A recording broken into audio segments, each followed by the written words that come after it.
చాలమ్మ.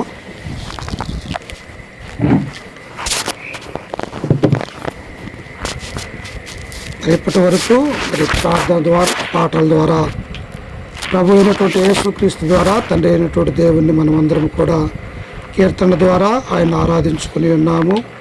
మరి రాత్రికాల సమయంలో సహోదరులు మరి యేసేబన్న గారు మరణించి 16 సంవత్సరాలైన సందర్భముగా ఆయన యొక్క కుమారుడు, అలాగనే మరి భార్య అయినటువంటి వదినమ్మ, మరి పిల్లలు, అల్లుళ్ళు అందరూ కలుసుకొని ఈ రీతిగా మరి ఆయనను జ్ఞాపకం చేసుకోవడం కొరకు మనందరికీ కాదు, ఆ కుటుంబానికి కూడా దీవెనకరము, ఆశీర్వాదకరంగా ఉండాలి. అందుకనే పరిశుద్ధ గ్రంథంలో నుంచి మరణాన్ని గురించి దేవుడు అనేక విషయాలు దేవుని యొక్క గ్రంథంలో బోధించినటువంటి వారిగా మనము చూస్తూ ఉన్నాం. ఈ రాత్రికాల సమయంలో కూడి వచ్చిన మీ అందరికి కూడా మరి యేసుక్రీస్తు నామమున వందనాలు తెలియజేస్తూ దేవుని యొక్క వాక్యాన్ని మనం నేర్చుకుందాం. చూడండి ఒకసారి 116వ కీర్తన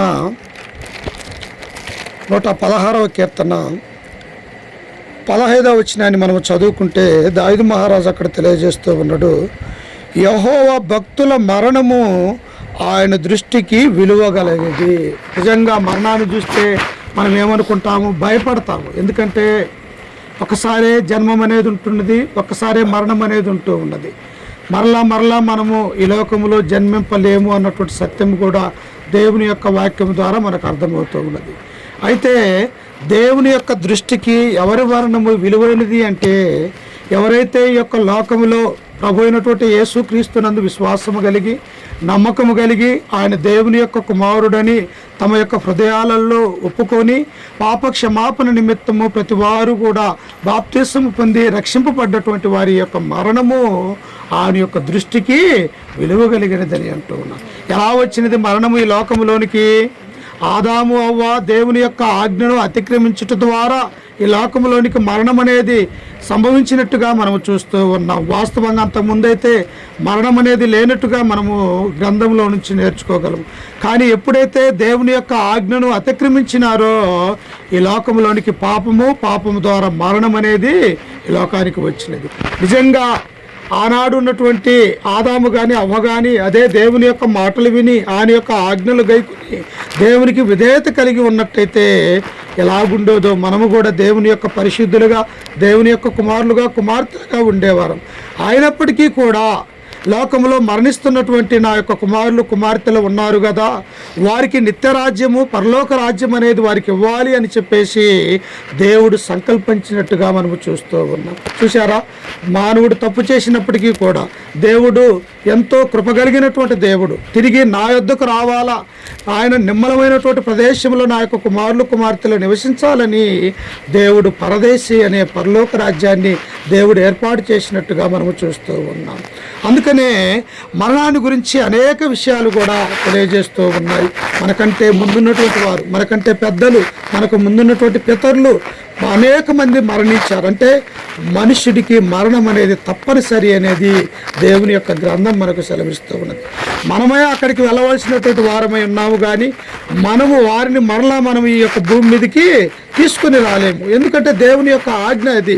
కాబట్టి మనము కూడా ఈ లోకంలో ఒకానొక సమయంలో మరణించే వారిగా ఉన్నాము కనుక ఈ లోకంలో మనం బ్రతికుండగానే మనం ఏం చేయాలో తెలుసా? చూడండి ఒకసారి దావీదు తన యొక్క కుమారుడైనటువంటి సొలొమోనుకు తెలియజేస్తూ ఉన్నాడు. రాజుల గ్రంథము ఏమని తెలియజేస్తూ ఉన్నాడో చూడండి ఒకసారి.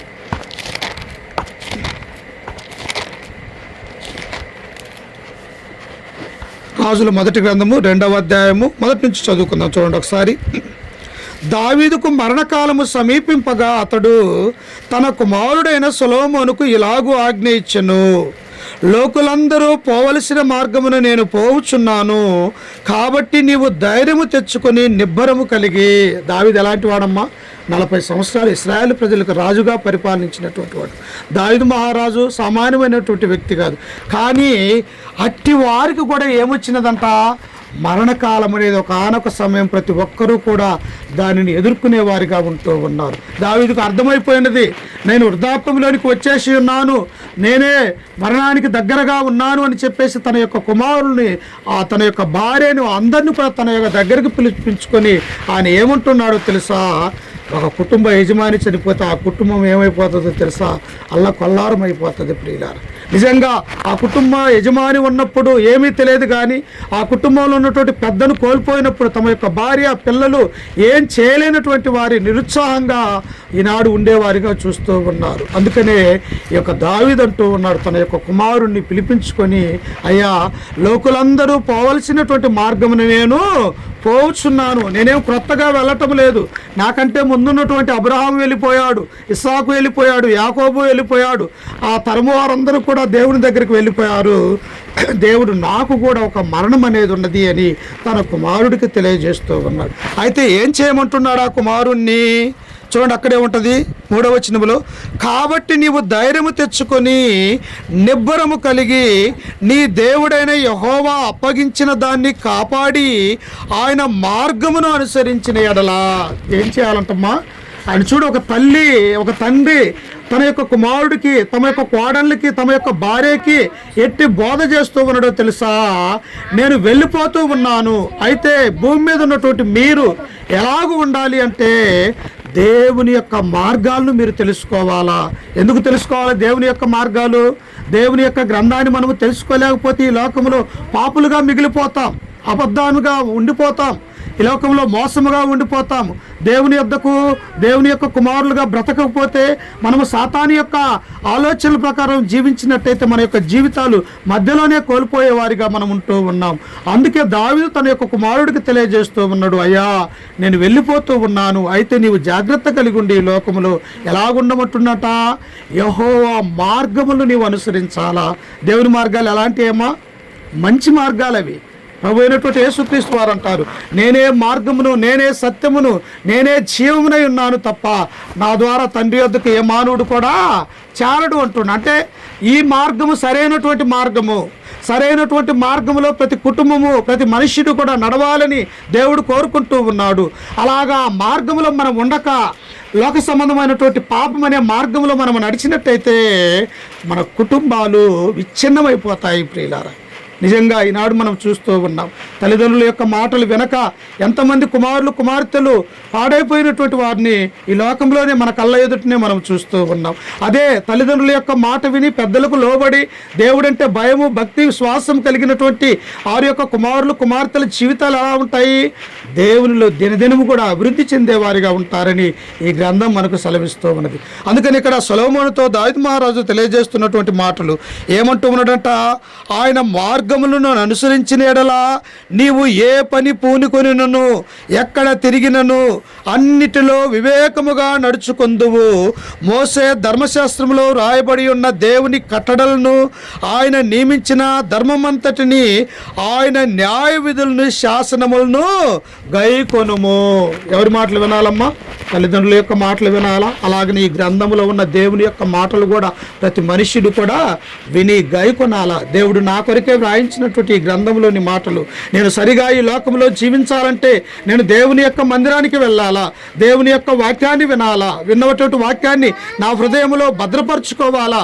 నేను విశ్వాసము కలిగి యేసుక్రీస్తు వారు ఎలాగైతే ఈ లోకములో పాపమనే లోకములో ఉన్నప్పుడు కూడా ఆయన పరిశుద్ధత కలిగి జీవించి ఉన్నాడో నీవు నేను అలాంటి జీవితాన్ని కలిగి ఉన్నట్టయితే ఎంతో మేలు అన్నటువంటి విషయాన్ని మనము చూస్తూ ఉన్నాం. అలాగనే అన్నగారు చనిపోయి 16 సంవత్సరాలు అయినప్పటికీ కూడా మరి ఆయన ఉంచినటువంటి ఆయన యొక్క భార్య, అలాగనే కుమారుడు కోడలు, అలాగనే కుమార్తెలు, అల్లులు, మనవరాలు ఈ రీతిగా ఇంకనూ దేవుని పట్ల మరి ఎంతో అభివృద్ధి చెందినటువంటి వారిగా మనం చూస్తూ ఉన్నాం. పోయిన వాళ్ళతో మనం పొద్దుకులు కూడా ఆలోచించినా కానీ మనం ఏమైతే మన యొక్క ఆరోగ్యాలు పాడైపోయేవాడు ఉన్నది. కానీ మనము ధైర్యము కలిగి నిబ్బరము కలిగి మనము కూడా అక్కడికే వెళ్తాము. కొన్ని సమయాలలోని మనము జ్ఞాపకం చేసుకొని మన యొక్క ప్రాణం ఈ శరీరంలో ఉండగానే ఏం చేయాలంటే ప్రభువును సొంత రక్షకుడిగా అంగీకరించాలి ప్రియులు. అందుకని అపోస్తలుడైనటువంటి పౌలు అంటూ ఉన్నాడు. చూడండి ఒకసారి ఆయన ఏమంటూ ఉన్నాడు. ఫిలిప్పీలకు రాసినటువంటి పత్రిక 1వ అధ్యాయము 21వ వచనాన్ని మనం చదువుకుంటే ఆయన ఏమంటూ ఉన్నాడో చూడండి. అక్కడ ఫిలిప్పీలకు రాసినటువంటి పత్రిక 1వ అధ్యాయం 21వ వచనం, నా మటుకైతే బ్రతుకుట క్రీస్తే, చావైతే లాభము. ఎలా లాభమైందమ్మా? మనిషి చనిపోతే కొన్ని సంవత్సరాలు మనము ఏం చేయాలో అర్థం కానటువంటి స్థితిలో ఉంటాం. కానీ అపోస్తులైనటువంటి పౌలు అంటూ ఉన్నాడు, నా మటుకైతే బ్రతుకుట క్రీస్తే, చావైతే లాభము, మేలంటూ ఉన్నాడు. ఒకవేళ నేను బ్రతికినా ఈ లోకములో క్రీస్తు సేవ కొరకే బ్రతుకుతాను. ఒకవేళ నేను ఏది చేసినా, ఎన్ని సంవత్సరాలు నా జీవితంలో దేవుడు నాకు అనుగ్రహించినా కానీ క్రీస్తు పని నిమిత్తమే నేను ఉంటాను. ఒకవేళ నాకు మరణం అనేది వచ్చినా కానీ నేను ఆనందపడుతున్నాను అంటూ ఉన్నాడు. మరి మనకున్నదాల్టి ఆనందము, దేవుని యొక్క రాకట్లో దేవుణ్ణి ఎదుర్కొనేటువంటి మనము ఆ ధైర్యాన్ని కలిగి ఉంటూ ఉన్నామా? పౌలులాగా, భక్తిపరుడైనటువంటి పౌలులాగా తన జీవితంలో విశ్వాసం కలిగి, నమ్మకం కలిగి అనేకమైనటువంటి క్రీస్తు యొక్క సంఘాలను స్థాపించినటువంటి పౌలు అంటున్నాడు, బ్రతుకుట క్రీస్తే, చావైతే మేలే అంటూ ఉన్నాడు. ఎందుకు మేలు? ఒకవేళ నేను చనిపోయినా కానీ నేను దేవుని దగ్గర పరదేశంలో ఉంటాను అనేటువంటి ఒక నిరీక్షణ అనేది ఆయనకున్నది. ప్రియుల, ఈనాడు కూడా యేషేబును మనం ఎక్కడ చూడగలము? పరదేశంలో చూడగలము, లేకపోతే దేవుని దగ్గర ఒక ఆనొక దశలో మనము చూడగలమన్న ఆ నిరీక్షణ కుటుంబ సభ్యులకు, మనకు కూడా నిరీక్షణ కలిగి ఉండాలి. ఒక రైతు ఎలాగైతే తొలకరి వర్షం కొరకు తన యొక్క భూమిని దున్ని ఎదురు చూస్తూ ఉంటాడో, అలాగనే క్రీస్తు రెండవ రాట కొరకు ఈ లోకంలో మనము సిద్ధపాటు కలిగి ఉండాలి. దేవుని యొక్క కుమారులుగా, కుమార్తెలుగా ప్రతి నిత్యము ఆయన యొక్క మార్గములలో నడిచేవారిగా ఉండాలని దేవుడు కోరుకుంటున్నట్టుగా మనం చూస్తూ ఉన్నాం. చివరిగా ఒక మాట చదువుకొని ముగించుకుందాం. చూడండి, తెస్సలోనికి రాసినటువంటి మొదటి పత్రిక 3వ అధ్యాయము 14వ వచనాన్ని చదువుకుంటే అక్కడ అపోస్తులైనటువంటి పౌలు మరణించిన వారి గురించి తెలియజేస్తూ ఉన్నాడు. ఒకసారి చూడండి. 4 తెస్సలోనికి రాసిన మొదటి పత్రిక 4వ అధ్యాయము 13. సహోదరులారా, నిరీక్షణ లేని ఇతరుల వలె మీరు దుఃఖపడకుండా నిమిత్తము. ఎవరికి లేదు నిరీక్షణ? దేవుని యొద్దకు రాలేనటువంటి వారికి నిరీక్షణ లేదు. అయ్యో, ఈ లోకంలో మరణిస్తే మరలా కుక్కగానో నక్కగానో లేకపోతే దేనోదానో పడతానని వాని యొక్క ఆలోచన. కానీ అది సరైనటువంటి ఆలోచన కాదు. అందుకనే పౌలు అంటున్నాడు తెస్సలోనికలో ఉన్నటువంటి సంఘాన్ని గురించి, నిరీక్షణ లేని ఇతరుల వలె. దేవుని నమ్మనటువంటి వారు ఎవరు? ఇతరులు, అన్యులు. కానీ మనం ఎవరము? దేవుని యందు భయము, భక్తి, విశ్వాసం కలిగి ఆయన మరణములోనికి పాలు పొంది బాప్తిసం పొందినటువంటి మనం అందరము ఆయన యొక్క కుమారులుగా, కుమార్తెలుగా పిలువబడుతున్నట్టుగా మనం చూస్తూ ఉన్నాం. అందుకు పౌలు అంటున్నారు చూడండి, ఇంకా మీరు దుఃఖపడకుండా నిమిత్తము నిద్రించుచున్న వారిని గురించి మీకు తెలియకుండా మాకిష్టము లేదు. మరణాన్ని ఏమంటున్నాడో తెలుసా దేవుడు? నిద్ర అంటూ ఉన్నాడు. అమ్మ, నిద్రపోయినటువంటి వారు తిరిగి లేస్తారా? రాత్రికాల సమయంలో మనం పడుకుంటూ ఉన్నాం, తెల్లవారేసరికి దేవుడు మనల్ని లేపుతున్నాడు కదా. అలాగనే మరణించినటువంటి వారు కూడా నా సన్నిధిలో వారు నిద్రపోతున్నారు, కానీ వారు మేలుకునే బాధ్యత నేను చేసుకుంటానని ప్రభు అంటున్నాను. అంటే వారు నిద్రపోతున్నారు. యేషేబును అన్నటువంటి వ్యక్తి మనకంటే ముందున్నటువంటి పూర్వీకులు వాళ్ళు నిద్రలో ఉన్నారని మనం జ్ఞాపకం చేసుకోవాలి. ఎందుకంటే ప్రభు దేవుడు సెలవిస్తూ ఉన్నాడని మనం గమనించాలి. అందుకే చూడండి, కింద వచ్చిన అంటాడు చూడండి, నిద్రించుచున్న వారి గూర్చి మీకు తెలియకుండా మాకిష్టము లేదు. యేసు మృతి పొంది తిరిగి లేచినని మనము నమ్మిన ఎడలా మన పాపాల కొరకు ఈ లోకంలోనికి వచ్చి తన ప్రాణాన్ని సైతము కలువరిగిరిలో తన యొక్క పరిశుద్ధమైనటువంటి రక్తాన్ని చిందించిన యేసు క్రీస్తు వారు ఏమయ్యాడమ్మా? ఆయన శ్రమపడ్డాడు, మరణించాడు, సమాధి చేయబడ్డాడు, 3వ దినాన తిరిగి లేచాడు. అందుకు మేము అందరము సాక్షులమని అపోస్తులు తెలియజేస్తూ ఉన్నారు. అంటే యేసుక్రీస్తు ఎలాగైతే ఒక మానవుడిగా వచ్చాడు ఈ లోకంలోనికి, 33 సంవత్సరాలు ఈ లోకంలో ఉన్నాడో, అలాగనే ఆయన ఎలాగైతే సిలువలో శ్రమపడ్డాడో, ఎలాగైతే ఆయన మరణించాడో, సమాధి చేయబడి 3వ దినాన ఎలాగైతే లేచాడో, ఆయన యందు విశ్వాసం కలిగినటువంటి మీరు కూడా తిరిగి లేస్తారు అన్న నిరీక్షణ మనకి ఉండాలి. ప్రియులారా, ఒకవేళ చనిపోతే గాక మనం నిజంగా విశ్వాసం కలిగి ఉన్నట్టయితే దేవునిలో ఉంటాం. అదే విశ్వాసం లేని వారు ఏమనుకుంటారు? ఇదే అని అనుకుంటారు. ఒక్కసారే మరణము, మరలా మనం కుక్కగానో నక్కగానో పుడతామన్నటువంటి ఆలోచన. ఏ కుక్కగా నక్కగా పుట్టరండి, ఒకసారే మరణము. ఎందుకంటే హెబ్రీయులకు రాసినటువంటి పత్రిక 9:27 అంటాడు, మనుషులందరికీ ఒక్కసారే మరణం వస్తున్నది, ఆ తర్వాత తీర్పు జరుగును అని అపోస్తులైనటువంటి పౌలు సెలవిస్తూ. అంటే ఒక్కసారే మనిషి భూమి మీదకి వస్తాడు, ఆ తర్వాత రెండవ రాకడ సమయంలో దేవుణ్ణి ఎదుర్కొంటాడు మధ్యాకాశంలోని మనం జ్ఞాపకం చేసుకోవాలి. అందుకని కింద పౌలు అంటూ ఉన్నాడు, ఏమంటూ ఉన్నాడు చూడండి, ఇంకా యేసు మృతి పొంది తిరిగి లేచినని మనము నమ్మిన ఎడలా అదే ప్రకారము యేసునందు నిద్రించిన వారిని దేవుడు ఆయనతో కూడా వెంట పెట్టుకొని వచ్చును. ఎవరంట? ప్రభువే మరణించినటువంటి వారు కొన్ని కోట్ల మంది, లక్షల మంది, భూమి పుట్టినప్పటి నుంచి ఎంతమంది అయితే ఉంటూ ఉన్నారో వారందరినీ తన రెండవ రాకడ సమయంలో మనకంటే ముందుగా వారిని లేపి వారిని ఆయన వెంట పెట్టుకొని వస్తాడు. ఎవరిని వెంట పెట్టుకొని వస్తాడు? అందరినీ కాదమ్మా, ఎవరైతే నీతిగా, నిజాయితీగా, యథార్థముగా ఈ లోకములో దేవుని యొక్క కుమారులుగా, కుమార్తెలుగా ఉంటారో, పరిశుద్ధుల యొక్క సావాసం కలిగి ఉంటారు. అలాగనే అన్యాయం చేసినటువంటి వారు కూడా మరణించి ఉంటారు. వారిని కూడా దేవుడు లేపుతాడు. ఎందుకు?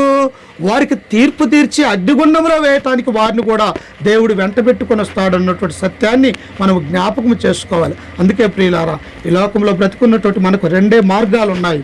ఒకటి దేవుని మార్గమా, లేకపోతే రెండు సాతాను మార్గమా. ఒకటి పరలోకమా, లేకపోతే రెండవది నిత్య నరకాజ్ఞ. ఏది తేల్చుకోవాలో దేవుడు నీకే వదిలేస్తూ ఉన్నాడు, మనకే దేవుడు వదిలేస్తున్నాడు. దేవుని నమ్ముదామా, లేకపోతే దేవుని నమ్మకుండా ఇంకా లోకమనే పాపంలో మునిగి తేలుదామా? ఈ రాత్రికాల సమయంలో కుటుంబ సభ్యులుగా మనముగా ఈ లోకంలో ఉన్నవారు మనం ఆలోచన కలిగి ఉండాలి. అందుకనే ఇంకా కింద వచ్చిన ఆయన ఏమంటున్నాడో చూడండి. మేము ప్రభు మాటను బట్టి మీతో సెలవిచ్చినదేమనగా, ప్రభు రాకడ వరకు సజీవులమై నిలిచి ఉండు మనము నిద్రించిన వారి కంటే ముందుగా ఆయన సన్నిధి చేరము. ఆయన ఎలా వస్తున్నాడట? ఆర్భాటముతోను, ప్రధాన దూత శబ్దముతోను, దేవుని బోరతోను పరలోకములో నుండి ప్రభు దిగివచ్చును. క్రీస్తునందుండి మృతులైన వారు మొదట లేతురు. ఎవరు లేస్తారట? క్రీస్తునందుండి, క్రీస్తు సేవలో ఉండి, నిజమైనటువంటి క్రైస్తవులుగా ఉండి, ఆయన యందు భయభక్తులు కలిగినటువంటి వారు ఈ లోకంలో బ్రతికిన వారు ఎంతమంది లేరు బైబిల్లో? ఒక అబ్రహాము, ఒక హానోకు, ఒక ఎనోషు, ఆ తర్వాత నోవాహు, ఆ తర్వాత ఆయన యొక్క కుమారులు, ఒక లోతు, ఇలాంటి వారు ఎంతమందో దేవుని యందు భయభక్తులు కలిగినటువంటి వారు ఉన్నారు. కాబట్టి మనము కూడా ఈ మరణము ద్వారా, ఈ జ్ఞాపకం ద్వారా మనం ఏం నేర్చుకోవాలి అంటే, దావీదు మహారాజు సొలొమోనుకు ఎలాగైతే నువ్వు దేవుని యొక్క మార్గాలను అనుసరించి నడుచుకో ఈ లోకంలో అని ఆయన చెప్పాడు, అలాగని ఈ కుటుంబ సభ్యులే కాదు, మనము కూడా దేవుని యొక్క మార్గాలను నడుచుకుంటూ ఆయన యొక్క ఆజ్ఞలకు విధేయత కలిగి ఈ లోకంలో మనము జీవించినట్టయితే దేవుడు మనల్ని, మన యొక్క కుటుంబాలని దీవించి ఆశీర్వదించుతాడు. కనుక ఈ కుటుంబం ఇలా జ్ఞాపకం చేసుకోవటం ఆశీర్వాదకరం. ఎందుకంటే యెహోవా భక్తుల మరణము ఆయన దృష్టికి విలువైనది అన్నాడు. అంతేకాదు నీతిమంతుని జ్ఞాపకం చేసుకున్నట ఆశీర్వాదకరమని దేవుని యొక్క గ్రంథం సెలవిస్తుంది.